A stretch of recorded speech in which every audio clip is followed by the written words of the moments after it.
سے دولت لے کے جائیں تو جیتا، میرے روزے سے کفن لے کے جائیں تو میں جیتا۔ سوچئے تو صحیح، حسین نے تمہیں کس منزل پہ بٹھایا، حسین نے تمہیں کس مقام پہ بٹھایا، حسین نے تمہیں کس منزل پہ بٹھایا۔ سرکار موت تو موت، دنیا کفن کے نام سے بھی گھبرا جاتی، مگر کائنات میں واحد قوم ہے آپ کہ جسے حسین نے یہ شرف دیا، یہ عظمت دی ہے کہ جاتا انسان اپنے گھر سے سوٹ پہن کے واپس آتا ہے تو کفن لے کے آتا۔ اس حساب سے بتائیے کائنات میں کوئی باپ ایسا ہے جو اپنے بیٹے کے لیے کفن خریدے؟ مگر کربلا کا کفن خریدتا۔ موت تو موت ہے، موت کی تو بات ہی چھوڑی ہے، دنیا کے سامنے اگر کفن کا نام لے دو تو کفن کے نام سے ڈر جاتی۔ مثال کے طور پر میں یہاں مجلس پڑھنے کے لیے آیا، یہ ہمارے قبلہ امین صاحب بیٹھے ہوئے، میں نے ان سے کہا مولانا راستے میرا بیگ چوری ہو گیا، انہوں نے کہا تو پھر؟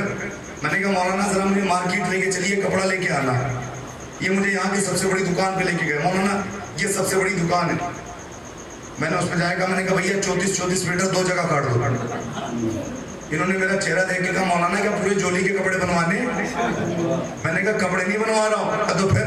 میں نے کہا کفن خرید رہا ہوں، ایک اپنے لیے ایک آپ کے لیے۔ انہوں نے کہا مولانا 2 منٹ رکو میں ابھی آتا ہوں۔ میں دکان پہ بیٹھا رہ گیا، غائب ہو گئے۔ اب جب میں گھر پہ واپس آیا میں نے دیکھا کہ غصے کے عالم میں بھرے ہوئے بیٹھے ہوئے، یہ جو مولوی آیا اس کا دماغ خراب ہو گیا، یہ پاگل ہو گیا، یہ بیوقوف ہو گیا۔ ان کی والدہ نے کہا کیا ہوا؟ کہ بتائیے اچھا دن ہے، جمعے کا دن ہے، بہترین دن ہے، اور یہ مولوی لے جا کے مجھے کفن خریدوا رہا۔ میں جب واپس آیا میں نے دیکھا ان کی والدہ غصے میں بیٹھی ہوئی ہے، میں نے سلام کیا، انہوں نے کہا کوئی سلام علام نہیں۔ میں نے کہا کیا ہوا اتنے غصے میں کیوں؟ کہ مولانا تمہیں عقل نہیں ہے، بیوقوف ہو گئے ہو، پاگل ہو گئے۔ میں نے کہا ہوا کیا؟ کہنے کہ میرا جوان بیٹا ہے، اچھا بیٹا، اسے لے جا کے کفن خریدوا رہے ہو۔ میں نے کہا یہ تو اچھی بات ہے کہ زندگی میں ہی کفن خرید لو، روایتوں میں بھی آیا۔ انہوں نے کہا ہوگا روایت میں، اب جو منزل آپ تک لے کے آئے ہو فکر ملاحظہ کریے گا، ہوگا روایت میں۔ میں خاموش ہو گیا۔ 6 مہینے کے بعد پھر میں لاہور واپس آیا، مجھے معلوم ہوا کہ میرا بھائی کربلا جا رہا ہے۔ میں نے کہا چلو بھائی سے مل کے آتے ہیں۔ اب جب میں گیا تو ان کے دروازے پہ پہنچا، میں نے دیکھا بیٹا بھی وہی تھا، ماں بھی وہی تھی، اور ماں بیٹے کے گلے میں بائیں ڈال کے کہہ رہی تھی میرے لال کربلا جا رہا ہے، کچھ لانا نہ لانا قسم سے لینا۔ اللہ اکبر، میرے لال کربلا جا رہا ہے، کچھ لانا نہ لانا کفن ضرور لے کے آنا۔ مجھے موقع مل گیا، میں نے کہا اس دن میں دلوارا تھا تو کہنے کہ مولانا آپ بھی نہیں سمجھے، ارے تم کون سی منزل میں رہتے ہو، تمہیں معلوم نہیں ہے یہاں کا کفن اور ہے، کربلا کا کفن۔ اللہ اکبر، اب فکرہ سنیے گا، یہاں کا کفن اور ہے، کربلا کا کفن اور ہے۔ میں نے ہاتھ جوڑ کے کہا دونوں میں فرق کیا ہے؟ کہنے کہ مولانا یہاں کا کفن موت کی علامت ہے، کربلا کا کفن زندگی کی علامت۔ اللہ اکبر، یہاں کا کفن موت کی علامت ہے مگر کربلا کا کفن زندگی کی علامت ہے۔ یہ اسی وجہ سے تو کسی شاعر نے کہا تھا کہ تمنا موت کی لے کر گیا تھا کربلا، تمنا موت کی لے کر گیا تھا کربلا، کفن حسین نے دے کر کہا کہ جیتے رہو۔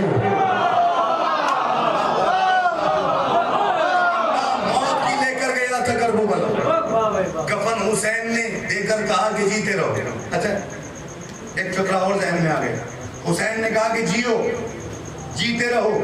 آپ آج ساری دنیا میں مشاہدہ کریے، جتنا عزاداروں کو مارا جاتا ہے اتنا کسی کو نہیں مارا جاتا ہے کہ نہیں؟ جہاں بھی دیکھو ہمیں مارا جاتا۔ ابھی سعودی نے بمباری کی ہے کربلا میں، اس سے پہلے آپ ممبئی میں جا کے دیکھیے کہ 30,000 کیپسول اس نے بانٹے۔ آپ کو پتا دنیا جو گھبراتی ہے نا، فکرہ ملاحظہ کریے کہ شاید جو سمجھ گیا اس کی معراج کو سلام، منزلت کو سلام۔ یاد رکھیے دنیا جو گھبراتی ہے نا ان مالداری سے نہیں گھبراتی، عزاداری سے گھبراتی ہے۔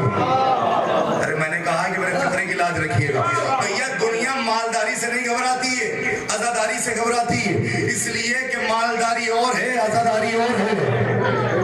اور یاد رکھنا کائنات میں تمہیں مالداری نے نہیں پہچانوایا، حسین کی عزاداری نے پہچانوایا۔ اچھا جب وہ کیپسول اس نے 30,000 کیپسول بانٹے، جب اسے پکڑا گیا اور اس سے پوچھا کہ یہ بتا تو نے کیوں یہ زہر بانٹا؟ اس نے کہا میں نے اس لیے بانٹا تاکہ یہ عزادار مٹ جائیں، یہ عزادار ختم ہو جائیں۔ کہ عزادار مٹ جائیں گے تو کیا ہوگا؟ کہ عزادار مٹ جائیں گے تو مجلس سے ختم ہو جائیں گے۔ خدا کے لیے حسین کے عزادار بیٹھے ہو، جملہ سنیے گا. اس نے کہا اگر عزادار ختم ہو جائیں گے تو مجلس سے ختم ہو جائیں گی. میں نے کہا عقل کے اندھے تجھے معلوم ہی نہیں ہے کہ جب ایک عزادار مرتا ہے تو اپنے پیچھے 7 مجلس چھوڑ کے مرتا ہے. تو سمجھ گئے ان کی سماعت کو سلام. جو نہیں سمجھے انہیں میں سمجھا دیتا ہوں. میں نے کہا ایک عزادار مرتا ہے تو اپنے پیچھے 7 مجلس چھوڑ کے مرتا ہے. سویم کی مجلس، 10ویں کی مجلس، 20ویں کی مجلس، 40ویں کی مجلس، چھمائی کی مجلس، نومائی کی مجلس، برسی کی مجلس. اس نے کہا میں نے عزاداروں کو زہر اس لیے دیا ہے تاکہ یہ مٹ جائے، یہ ختم ہو جائے، یہ فنا ہو جائے. میں نے کہا عقل کے اندھے، ارے جب تیرا باپ یزید نہ مٹا سکا تو تو کیا مٹا.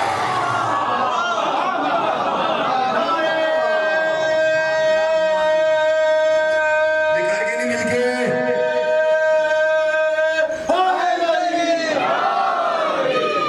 جب تیرا باپ یزید نہ مٹا سکا تو تو کیا مٹائے. اچھا کبھی آپ نے سوچا نوجوان کہ ساری دنیا تمہیں مارنے پر تلی ہوئی، جہاں دیکھو تمہیں مارا جاتا. کبھی تم نے سوچا ہے، کبھی فکر کی کہ آخر کون سی ایسی طاقت ہے کہ جو تمہیں زندہ رکھے ہوئے. ورنہ جتنا تمہیں مارا جاتا ہے، جتنا تمہیں مارا جاتا، اگر کوئی اور قوم ہوتی تو فنا ہو جاتی، نام و نشان ختم ہو جاتا. مگر تم نے کبھی سوچا کہ کون سی وجہ ہے کہ جو تمہیں زندہ رکھے ہوئے. دیکھیے بزرگان بیٹھے ہیں، ان کی موجودگی میں فکرہ کہہ رہا ہوں. کبھی سوچنا کہ ہم زندہ کیوں ہیں. اس کی سب سے بڑی دلیل یہ ہے کہ جب آج تو شارٹ کا زمانہ، ہر کسی کو شارٹ میں چیزیں چاہیے، کچھ بھی چیز ہو بڑا مختصر چاہتا ہے انسان. یہ بزرگان جو بیٹھے ہیں ان سے پوچھے گا پرانا زمانہ جب تھا، جب سوشل میڈیا نہیں آیا تھا، تو جب بزرگوں کو سلام کیا جاتا تھا، سلام علیکم، تو انہوں نے ایک جواب ایجاد کیا تھا جسے کہتے تھے جیتے رہو. کہا جاتا تھا کہ نہیں، یہ تو کہا جاتا جیو، جیتے رہو. آپ نے کبھی سوچا کہ ہم زندہ کیوں ہیں؟ بس آخری فکرہ پڑھ رہا ہوں فضائل کا. آپ نے کبھی سوچا کہ ہم زندہ کیوں ہیں؟ کہ اس کی سب سے بڑی دلیل یہ ہے کہ یاد رکھیے سلام ہے سنت، جواب ہے واجب. جو پہنچ گئے ان کی سلام کو سلام، جو نہیں پہنچے انہیں میں پہنچائے دیتا ہوں. سلام ہے سنت، جواب ہے واجب، اور جو ہم پہ واجب ہو وہ اہل بیت پہ واجب ہوتا. سلام ہے سنت، جواب ہے واجب. جب ہم بزرگوں کو سلام کرتے تھے، بزرگ کہتے تھے جیو، سلام ہے سنت، جواب ہے واجب. آپ نے کبھی سوچا تم زندہ کیوں ہو؟ اس لیے کہ تمہیں سب سے زیادہ مارا جاتا ہے. اس کی سب سے بڑی دلیل یہ ہے کہ ہر عزادار نماز پنجگانہ کے بعد کربلا کا رک کر کے کہتا ہے السلام علیکم یا ابا، السلام علیکم یا علی مرتضیٰ، السلام علیکم یا حسن مصطفیٰ، السلام علیکم یا فاطمہ زہرا، السلام علیکم یا زین العابدین. ادھر سے آپ نے سلام کیا، ادھر سے رسول نے کہا جیو، علی نے کہا جیو، حسن نے کہا جیو، فاطمہ نے کہا جیو، رسول نے کہا جیو، زین العابدین نے کہا جیو. اب جملہ سنو، اگر سرکار ہمارے زندہ رہنے کی دلیل یہ ہے کہ ایک دن میں 5 وقت یہ عزادار کربلا کا رک کر کے 4 معصومین کو سلام کرتا ہے، ادھر سے وہ جینے کی دعائیں دیتے ہیں. تو یاد رکھیے جسے ایک دن میں 5 وقت 4 معصومین جینے کی دعائیں دے، اسے نہ امریکہ مار سکتا نہ اسرائیل.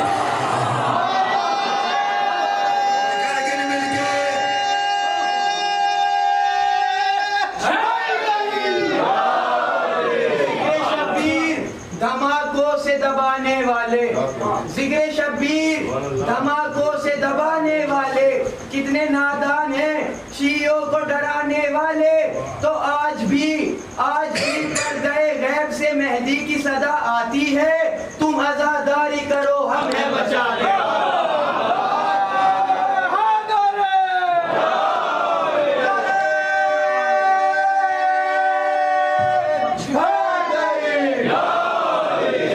جسے ایک دن میں 5 وقت 4 معصومین جینے کی دعائیں دے، اسے نہ یہ امریکہ مار سکتا ہے نہ اسرائیل مار سکتا. یاد رکھیے تم دعائیں جناب زہرا ہو. ابھی شعر پڑھا ہے، آج بھی غیر سے آتی ہے صدائے مہدی، تم عزاداری کرو ہم ہیں بچانے والے. خدا کی قسم آپ کے امام فرماتے کہ اگر ایک لمحے کے لیے تم سے نگاہ ہٹا لے تو دنیا تمہیں ایسے پیس دے گی کہ جیسے چکی میں آٹا پستا. سوچئے کتنا بڑا کرم ہے. اور خدا کی قسم ہم کبھی مٹ ہی نہیں سکتے ہیں، اس لیے کہ اگر ہمیں مٹنا ہوتا تو کربلا میں مٹ گئے ہوتے. ہمارا امام ہم پہ اپنے رحم کرم کیے ہوئے، نگاہ کرم کیے ہوئے. بس ہزارہ مظلوم میں کربلا ختم کیے تھے، کر دی میں نے اپنی بات. یاد رکھیے جو اللہ اہل بیت کو دیتا گیا وہ سب فضائل بنتے گئے، اور جو امت اہل بیت کو دیتی گئی وہ سب مسائل بنتے گئے۔ نوجوانوں، بس یہ سوچ کے گریہ کرنا کہ کچھ دن کا اور مہمان رہ گئے حسین، اس کے بعد یہ عزاخانے اجڑ جائیں گے، یہ رونق عزا ختم ہو جائیں گی۔ وہ فاطمہ کی جو ہمارے دروازے پر دہلیز پر آتی ہیں ہم سے رخصت ہو کے چلی جائیں گی۔ یاد رکھو، فضائل چاہے جیسے سنا کرو، مگر جب مصائب ہوا کرے تو گھٹ گھٹ کے نہ رویا کرو۔ اور آج تو اس کے مصائب ہونے ہیں کہ جو شبیہ رسول ہے، آج تو اس کے مصائب ہونے ہیں جو حسین کی آنکھوں کا نور ہے، آج تو اس کے مصائب ہونے ہیں جسے 18 برس جناب زینب نے پالا۔ آپ کو معلوم ہے جب جناب علی اکبر پیدا ہوئے نا تو امام حسین نے پورے مدینے میں تحفے بانٹے، سب سے آخر میں جناب زینب آئی، آگے کہا بھیا کیا سب کو تحفے دے چکے؟ کہا میری بہن۔ کہا بھیا کیا اپنی بہن کو تحفہ نہ دو گے؟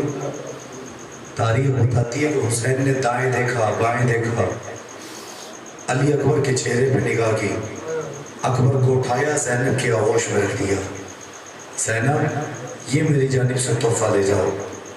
18 برس جناب زینب نے علی اکبر کو ایسے پالا کہ جناب علی اکبر نے حسین سے کچھ طلب نہیں کیا، مگر جب شب عاشور آئی ہے جناب زینب سید سجاد، جناب زینب اپنے بھائی حسین کے قریب آ کے کہتی ہے بھیا کیوں پریشان ہو؟ کہ زینب آج سے 18 سال پہلے میں نے تمہیں ایک امانت دی تھی، زینب آج تیرا حسین غریب ہو گیا، زینب میری امانت مجھے واپس لوٹا دو۔ جناب زینب نے آواز دی اکبر میرے قریب آؤ۔ اکبر قریب آئے، اکبر کا ہاتھ پکڑا، حسین کے ہاتھ میں دیا اور ایک جملہ کہا بھیا بس اتنا بتاؤ کہ مٹی میں کھیلنے کی عمر کتنے برس کی ہوتی ہے؟ کہ بہن زینب 6 مہینہ، 1 سال، 1.5 سال، 2 سال۔ جناب زینب رو کے کہتے بھیا حد ہے نا 2 سال؟ کہا میری بہن، کہ بھیا میں نے 18 برس تک اکبر کے دامن پہ مٹی نہ لگنے دی، بھیا کہیں ایسا نہ ہو میرا اکبر مٹی میں مل جائے۔ بس نوجوانوں یہاں سے اپنے دلوں کو تھامیے گا، طویل مسائل نہیں پڑھوں گا، یاد رکھیے بس آج یہ سوچ کے رونا کہ علی اکبر کے مسائل ہو رہے ہیں، اور بس یہ سوچ کے ماتم کرنا اگلے سال وہی روئے گا کہ جو زندہ رہے گا، اگر رونا نہ آئے تو سر نیچے کر لینا، اس لیے کہ جب اکبر کے مسائل ہوتے ہیں نا اور کوئی جوان نہیں روتا تو جناب زینب کہتی ہے تجھے کیا معلوم میرا اکبر کتنا خوبصورت تھا، تجھے کیا پتا میرا علی اکبر کتنا حسین تھا۔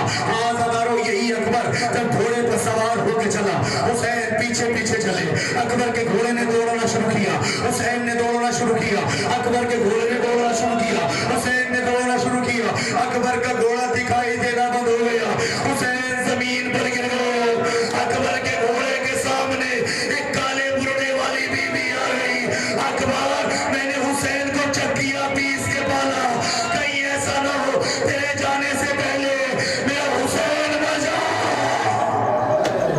اجرکم اللہ، خدا کوئی غم نہ دے، اکبر کہیں ایسا نہ ہو تیرے جانے سے پہلے میرا حسین مر جائے۔ اکبر واپس آئے، بابا آپ تو مجھے رخصت کر چکے تھے۔ حسین نے کہا ایک میرے لال کاش کہ تم صاحب اولاد ہوتے تو تمہیں پتہ ہوتا اولاد کی محبت کیا ہوتی ہے۔ رونے والوں شرما کے نہ رونا، اکبر کے مصائب جناب امام حسین نے سینے سے لگایا، جاؤ میرا لال، اکبر خدا حافظ۔ ادھر حسین نے خدا حافظ کیا، ادھر ماں در خیمہ پہ آ گئی، حسین خیمے کے دروازے پر کھڑے ہیں، ماں چہرہ دیکھ رہی ہے، اکبر کو حسین دیکھ رہے ہیں، ماں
اکبر کے لاشیں پائے سے آئے کہ جیسے چنا کا بچہ ارے گھٹنیوں کے بل چلتا ہوا آتا ہے.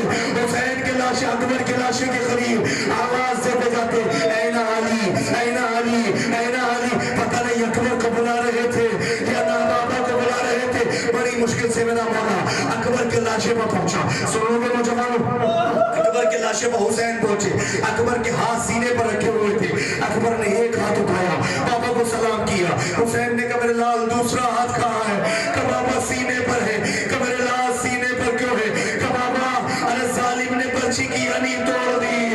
حسین نے رو کے کہا میرے لال تیرا قاتل بڑا ظالم ہے, ارے انی مار کے نکالی نہیں. کہ بابا کہتا تھا میں نے سنا حسین بڑا صابر ہے, آج حسین کے صبر کا انتہا.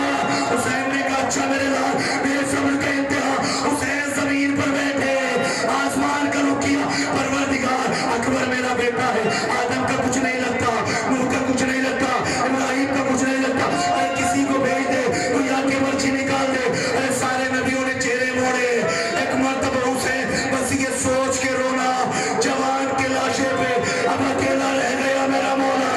حسین نے گھٹنا ٹیکا, کوئی مدد کو نہ آیا. ارے ایک برقعے والی بیوی حسین کے کاندھے پر ہاتھ رکھ کے کہتی ہے اے میرے حسین تم نادے علی پر تم برچی نکال. حسین نے برچی پر ہاتھ رکھا, اب جو برچی کو کھینچا برچی اکیلی نہیں, برچی کے ساتھ اکبر کا کلیجہ. برچی اکیلی نہیں, برچی کے ساتھ اکبر کا کلیجہ. اکبر نے ہی موت کی ہچکی لی. حسین نے کہا نہ اکبر ابھی نہ جانا, میں خیمے میں اپنی بہن سے وعدہ کر آیا. ایک مرتبہ اکبر نے رو کے کہا بابا اپنی بہن سے وعدہ کر آئے, لیکن بابا میں بھی تو اپنی بہن سہرا سے وعدہ کر کے آیا تھا. میرے لال کو تمنا ہے, ہاں بابا ایک آخری تمنا ہے. میرے لال بیان کرو کہ بابا جب مدینے سے چلا تھا اپنی سہرا سے وعدہ کر کے آیا تھا, بس آخری فکرہ پڑھو تابوت کی زیارت کر لینا. ایک بہن کیسے بھائی کا انتظار کرتی ہے. سنو گے عزیزانو, حسین نے کہا میرے لال کیا چاہتے ہو؟ کہ بابا یہ چاہتا ہوں کہ جب دنیا سے جاؤں تو اپنی بہن کا دیدار کروں. حسین نے 2 انگلیاں بلند کی, اکبر اس کے درمیان دے. اکبر نے کہا بابا کچھ نظر نہیں آتا. میرے لال حجرے میں دے, بابا کچھ نظر نہیں آتا. میرے لال کمرے میں دے, بابا کچھ نظر نہیں آتا. حسین نے کہا میرے لال ذرا گھر کی دہلیز میں تو دے. ارے اب جو حسین نے دیکھا تو کیا دیکھا, اب جو اکبر نے دیکھا تو کوئی ضعیفہ ایک قدموں کے نشان پر بیٹھی. اے میرے اکبر مجھ سے وعدہ کر کے گیا تھا میں تجھے لینے آؤں گا. اے بھیا بہن کو بول گا بہن تیرا انتظار.